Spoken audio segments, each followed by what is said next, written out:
आज का विषय है,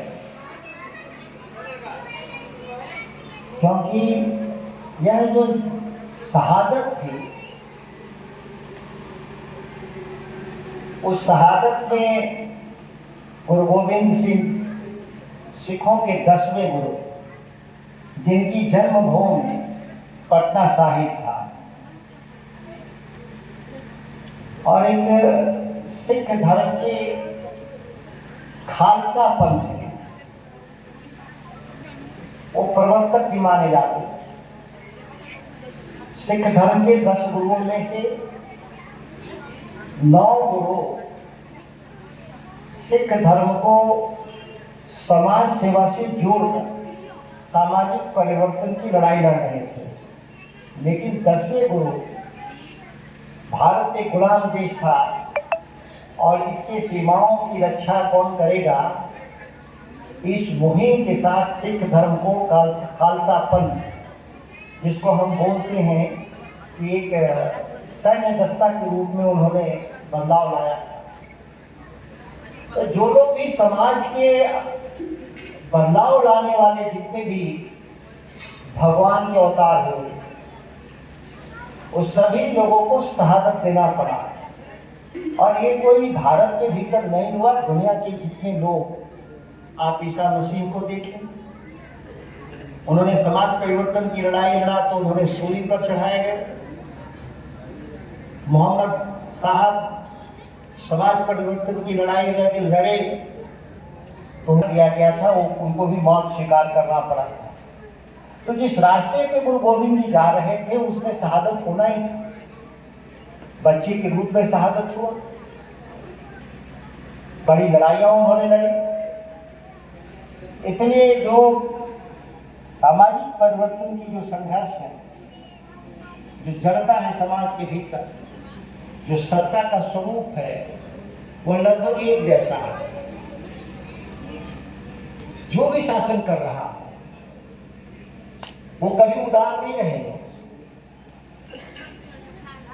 वो अंग्रेज शासन करें, मुस्लिम शासन करें, हिंदू शासन करें या आज का शासन। आज भी विश्वविद्यालयों के जो छात्रों को हम देखते हैं, जेएनयू के, डीयू के या देश के कई महत्वपूर्ण संस्थानों के जो छात्र हैं, जो सत्ता और सत्ता से सब सवाल करते हैं, और जब वो सामाजिक न्याय के लिए संघर्ष करते हैं, धर्मनिरपेक्षता के लिए, तो वैसे कितने लोग जेल में हैं इसका अनुमान नहीं लगा सकते। सैकड़ों लोग आज भी देश में बिना सुनवाई के, बिना बेल के, यूएपीए कानून जो है उसके जरिए जेल में डाल दिए जाते हैं। और वो साधारण आरोप लगाना होता है, उसके लिए कोई सबूत देने की जरूरत नहीं है। मैंने इसीलिए कहा कि सत्ता का स्वरूप विभिन्न कालखंडों में उसके जो तानाशाह होने की जो प्रवृत्ति है वो कभी खत्म नहीं हुआ। बहुत साधारण कि आप नक्सली हैं और आतंकवादी हैं और विश्वविद्यालय छात्र हैं, आप जेल में जाएंगे और बेल आपको नहीं मिलेगा। आपने देखा होगा जब सदन में बात चल रही थी, आपने देखा होगा संविधान दिवस मनाया गया। यह भी एक चौंकाने वाली बात है कि संविधान दिवस भारत के भीतर संविधान दिवस के रूप में नहीं, हम लोग 26 जनवरी को आज़ादी के दिवस के रूप में हम मनाते रहे। एक परंपरा है, स्वतंत्रता दिवस और गणतंत्र दिवस। लेकिन संविधान दिवस एक महीना पूर्व एक नई परंपरा इसलिए शुरू की है कि संविधान को लोग जो नहीं मानते थे वो संविधान को श्रद्धांजलि देंगे। श्रद्धांजलि शब्द का मैंने इस्तेमाल किया, एक कठोर शब्द के रूप में लोग संविधान दिवस मनाने वाले लोग।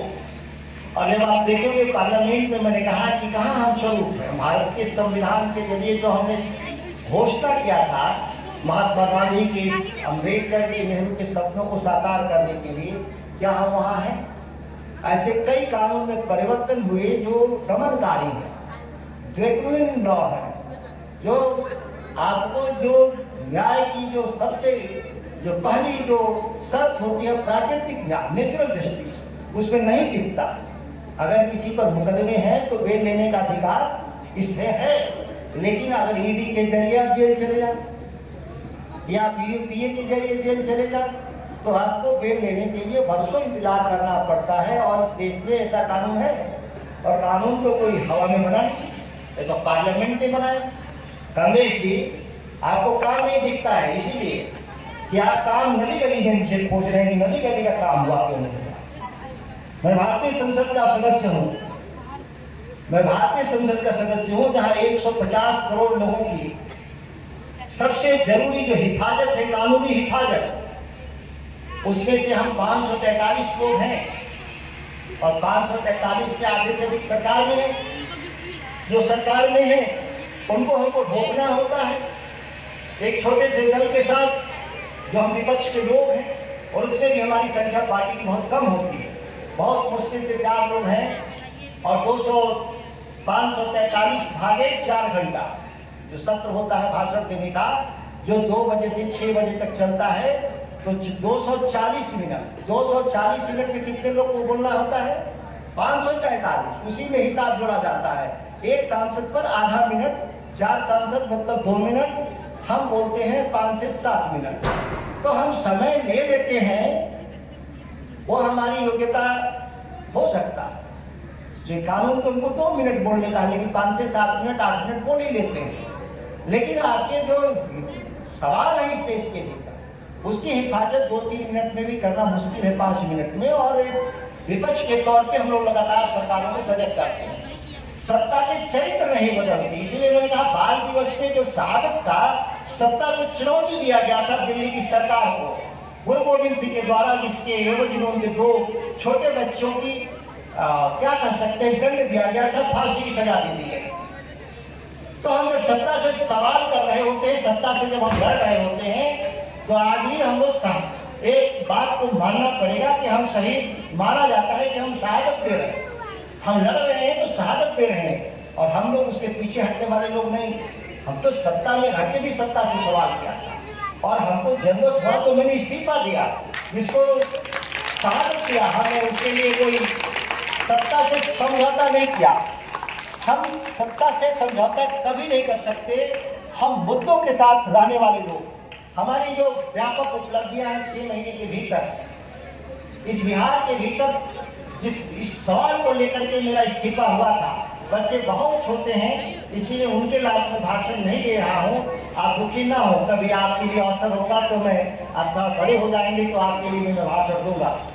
कुछ बड़े लोग हैं, इनके लिए मैं भाषण दे रहा हूँ, आपके लिए भी मैं दूंगा 1-2 मिनट अंतिम, घबराना नहीं है बच्चों।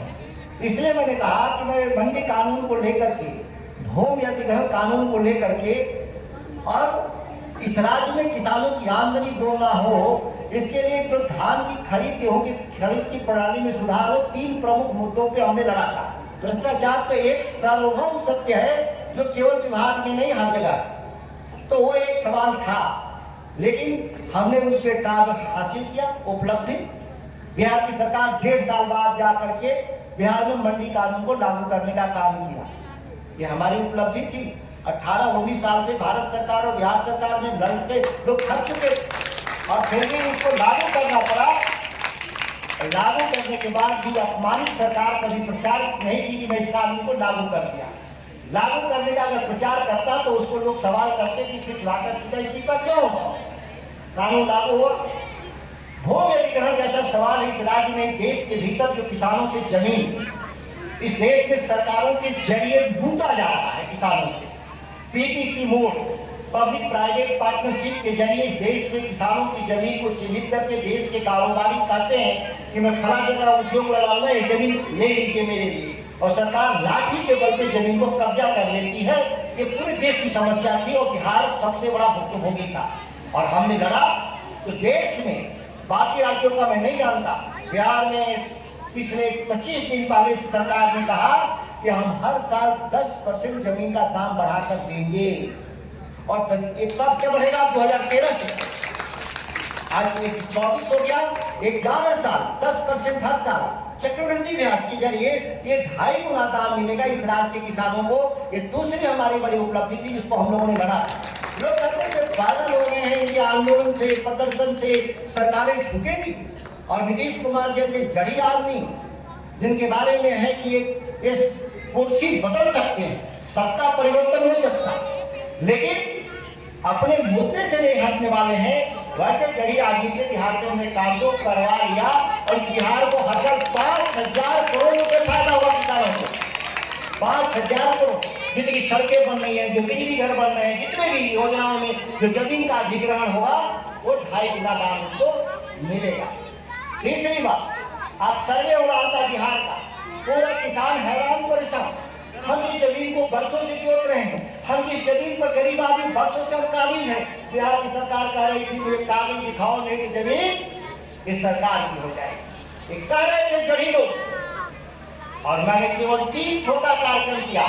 अभी तो बड़ा कार्यक्रम किया, धमकी मैंने ज्यादा तो मैं पूरे बिहार में घूमूंगा आपके खिलाफ। 3 छोटे कार्यक्रम में सरकार ने उस नियम को संशोधित कर दिया, और दोनों बात हमारी बात माना सरकार कि दखल ही सत्य है।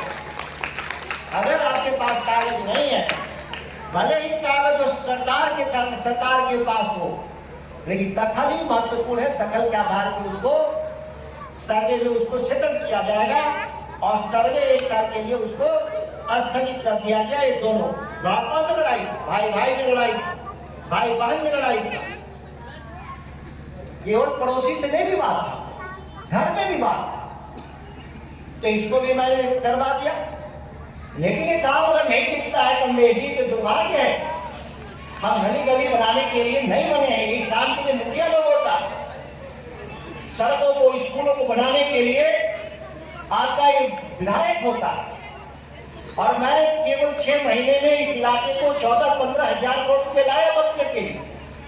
इसमें रोहतास कैमूर वाला क्षेत्र का हिस्सा नहीं, लेकिन मैं बता ये केवल बक्सर को मिला।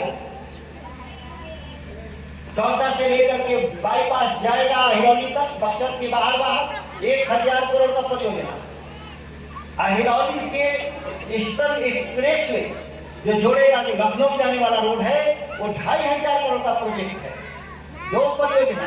और बक्सर से जाएगा भागलपुर, उसकी तो बहुत कीमत है। हम खाली अपने इलाके में भी जोड़ दे तो 1,000 करोड़ रुपए का काम होगा। वैसे तो योजना वो 4600-4700 करोड़ की योजना है, बहुत लंबी योजना है।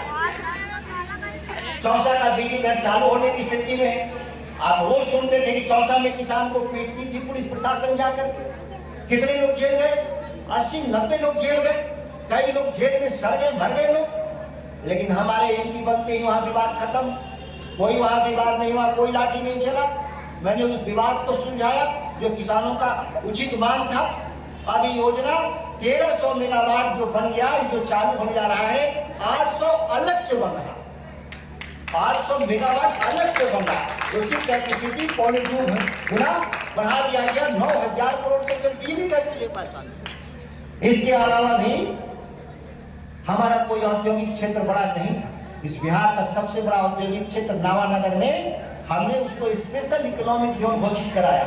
और मेरे स्पेशल इकोनॉमिक जोन घोषित कराते ही वहाँ पे कोका कोला की कंपनी आई, पेप्सी की कंपनी आई, जेके सीमेंट आया, अडानी अंबानी भी आए। 1 साल के भीतर आप देखिएगा, और इस बिहार का सबसे बड़ा औद्योगिक केंद्र नावानगर बनकर तैयार हो जाएगा। आप जाएंगे तो काम तेजी से लगा हुआ होगा। ये बदलाव जो भारत सरकार की योजनाओं के जरिए हमको हासिल होना था, हमने उसको लाया इस यहाँ पे, जिसका काम आपको दिखेगा। कोई 6 महीना, कोई साल भर में काम लगेगा, और ये 5 साल हमारे कार्यकाल पूरा होने से बदलाव दिखेगा। बाकी जो सड़कें हैं, गांव में तार पुल बिछाना है, ये सब छोटे छोटे काम भी क्या हालत है।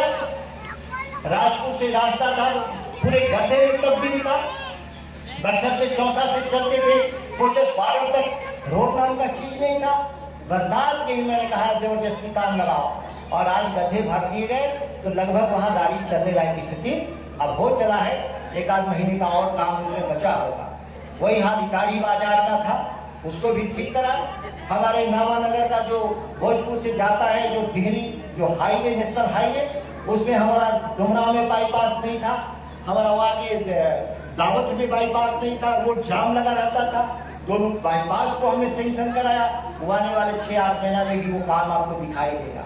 हमने जो हमारा डुमराव का जो मेडिकल कॉलेज है, वो तेज गति से बन रहा है। जिस मेडिकल कॉलेज की लड़ाई थी कि हमको बक्सर जिला के मेडिकल कॉलेज होना चाहिए, आज वो 1 साल के भीतर आपको पूरा हो जाएगा।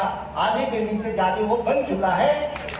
1 लाख। अब इसके लिए किसी के कहेंगे ना कहें, हम करते रहेंगे। अब लेकिन रोज आप कहिए सामुदायिक भवन मेरा नहीं बना, मेरे गांव में नली नहीं बना, मेरे गांव में गली नहीं बना, ये काम हमारा नहीं है।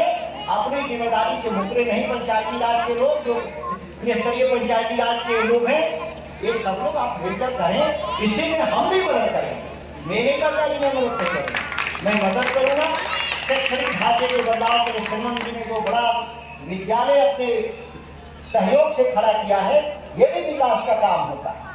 और वास्तविक विकास बिना शिक्षा और स्वास्थ्य में गुणात्मक बदलाव का हो ही नहीं सकता। ये प्राइमरी प्राथमिक सेक्टर बोलते हैं, और हम आज डेवलपमेंट के टर्शरी सेक्टर में जो लड़ाई है, हम जा ही नहीं सकते प्राइमरी इंफ्रास्ट्रक्चर। वो प्राइमरी इंफ्रास्ट्रक्चर का जो बेसिक वाला काम होता है शिक्षा स्वास्थ्य में गुणात्मक बदलाव, तब हम सेकेंडरी में जाते हैं और उसके बाद टर्शरी में जाते हैं।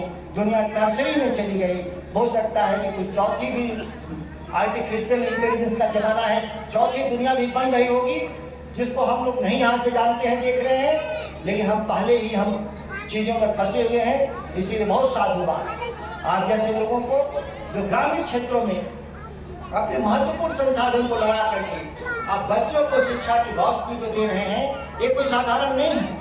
आज जिसके पास गांव में भी पैसा होता है, वो सीधे सीधे पैसा ले जाकर बनारस में पटना में घर खरीद लेगा या उधर कुछ कर लेगा, लेकिन उस पैसे का इस्तेमाल सामाजिक आर्थिक गतिविधि जो ग्रामीण क्षेत्रों में है, भले ही निजी क्षेत्र में है, नहीं लगाते। ये दुखद है और सभी नई पीढ़ी के लोगों से उम्मीद करते हैं जरूर आपको करना चाहिए। मैं भी ये काम करता हूँ श्रीमन जी, मैं 3 विद्यालय चलाता हूँ ग्रामीण क्षेत्रों में अपने साधनों से, अपने निजी साधनों से, और कम से कम आधा दर्जन चलाते हैं सार्वजनिक संसाधनों से, शानदार स्कूल चलाते हैं। कभी अवसर मिलेगा तो मैं दिखाऊंगा।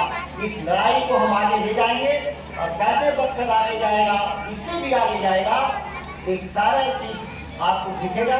मैं बहुत धन्यवाद देते हुए, मैं आप सभी लोगों को साधुवाद देते हुए, अभिनंदन करते हुए अपनी बात को समाप्त करता हूँ। जय हिंद।